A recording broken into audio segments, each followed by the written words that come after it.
Et sur le papier, on écrivait que sur le papier c'était impossible. Mais sur le papier tout est impossible. Sur le papier on perd tout le temps. Sur le papier il n'y a pas de 14 juillet 1789. Sur le papier il n'y a pas de Front populaire. Sur le papier il n'y a rien. Sur le papier il n'y a que les gagnants gagnent toujours. Et bien on peut montrer que c'est l'inverse qui se passe.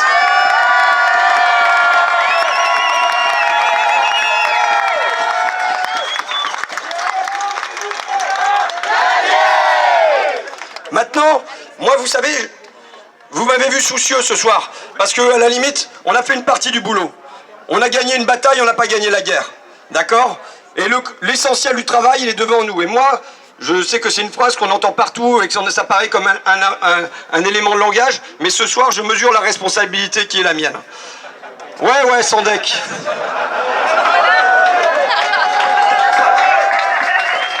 Je mesure que on va avoir un rôle, certes, dans l'hémicycle, mais on va avoir un rôle dehors. On va avoir un rôle dehors pour qu'il se passe, vous voyez, je sais pas combien on est ce soir à Flix-Secours, mais il va falloir que ça se passe dans tous les bleds comme ça. Il va falloir que ça se passe comme ça à Paris, mais il va falloir que ça se passe comme ça aussi à Issy-sur-Somme. Il va falloir que ça se passe comme ça à Piquigny. Il va falloir qu'on réveille notre peuple. Il va falloir qu'on le ranime.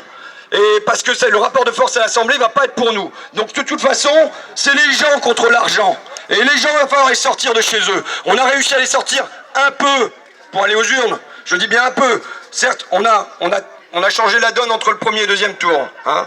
Mais il va falloir qu'on continue à travailler. Moi, hier encore, j'étais à Bertaucourt-les-Dames. Et c'était l'anecdote que j'avais vous raconter si on a perdu. Mais c'est si on avait perdu, mais c'est l'anecdote que je vais vous raconter quand on a gagné. Un mec, il était en saxo, il avait la soixantaine, quoi, une petite saxo verte.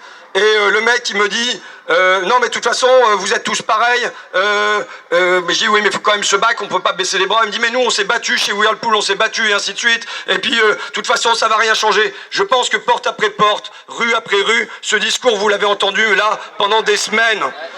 Pendant des semaines, vous l'avez entendu. On l'entend pendant des mois. Et c'est encore ce que pense la majorité des gens dans cette circonscription.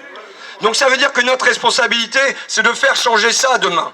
Dans les 5 années qui viennent, dans les 5 années qui viennent, il faut qu'on aille changer ça. Il faut que le gars, je connais pas son prénom, mais que le gars qui est dans sa saxo verte sur l'Intermarché de Bertaucourt-les-Dames, il faut qu'il reprenne confiance en nous. Il faut qu'il nous sente à ses côtés. Pas forcément pour changer les lois, parce que vous savez, ça va être raide, mais au moins pour avoir une parole sincère, une parole franche, dans laquelle ils se sentent représentés. Et ça va être notre boulot. Ça va être le mien, mais je pourrai le faire que si vous êtes avec moi ce soir, et si vous êtes avec moi demain.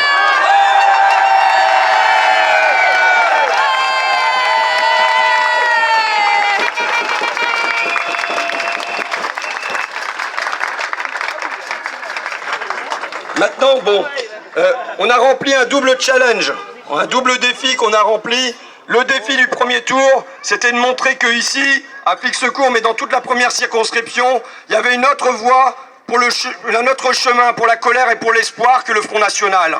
Et on les a battus dans les grandes largeurs.